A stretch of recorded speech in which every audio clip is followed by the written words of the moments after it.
பேனில் கொஞ்சமாக எண்ணெய் சேர்த்துடலாம். நான் ஒரு 1.5 ஸ்பூன் அளவுக்கு எண்ணெய் சேர்த்துருக்கிறேன். சரி, ஒரு 1/2 ஸ்பூன் அளவுக்கு கடுகும், ஒரு 1/2 ஸ்பூன் அளவுக்கு உளுத்தம்பருப்பு சேர்த்துடலாம். சட்னிக்கு காரத்துக்கான மிளகாய் பார்த்திங்கன்னா ஒரு 6-7 மிளகாய் சேர்த்துருக்கிறேன். இது நல்லா காரமான மிளகாய். நம்ம வந்து பச்சை மிளகாயும் சேர்ப்போம். இப்போ இந்த மிளகாய் வந்து பார்த்திங்கன்னா எண்ணெயில் நல்லா வறுபடட்டும். கொஞ்சம் நேரம் வறுத்து விட்டதுக்கப்புறம் நான் ஒரு 1/2 கிலோ அளவுக்கு பெல்லாரி வெங்காயம் எடுத்து இதை போல் கட் பண்ணி எடுத்து வச்சுருக்கேன். இதை நம்ம உள்ளே சேர்த்துடலாம். வெங்காயம் கொஞ்சம் நேரத்துக்கு வதங்கணும். நான் வந்து பார்த்திங்கன்னா இந்த அளவுக்கு 2 கத்திரிக்காய் எடுத்துருக்கேன். இது நல்லா பிஞ்சு கத்திரிக்காய். இதை நம்ம கட் பண்ணி எடுத்து வந்துடலாம். இதை முன்னாடியே நம்ம கட் பண்ணி வச்சோன்னா கலர் மாறிடும். அதனால் வெங்காயம் வதங்கினதுக்கப்புறம் நான் வந்து கட் பண்ணி இதில் சேர்த்துட்டு இந்த வெங்காயம் வந்து வதங்கும் போதே பார்த்திங்கன்னா இந்த கத்திரிக்காயை வெந்து வந்துடும். அடுத்து இதில் ஒரு 10 போல் பூண்டு பல் சேர்த்துடலாம்.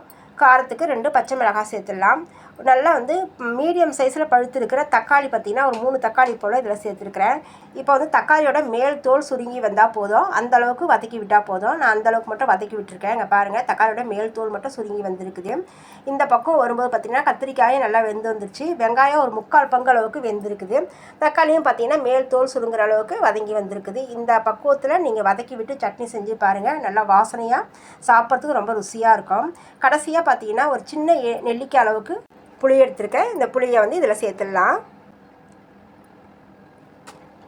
சேர்த்து விட்டு அந்த சூட்லேயே நம்ம ஒரு தடவை நம்ம கலந்து விட்டு இப்போ நம்ம ஸ்டவ்வை ஆஃப் பண்ணிடலாம். கம்ப்ளீட்டாக அதோடைய சூடு வந்து குறையிட்டோம்.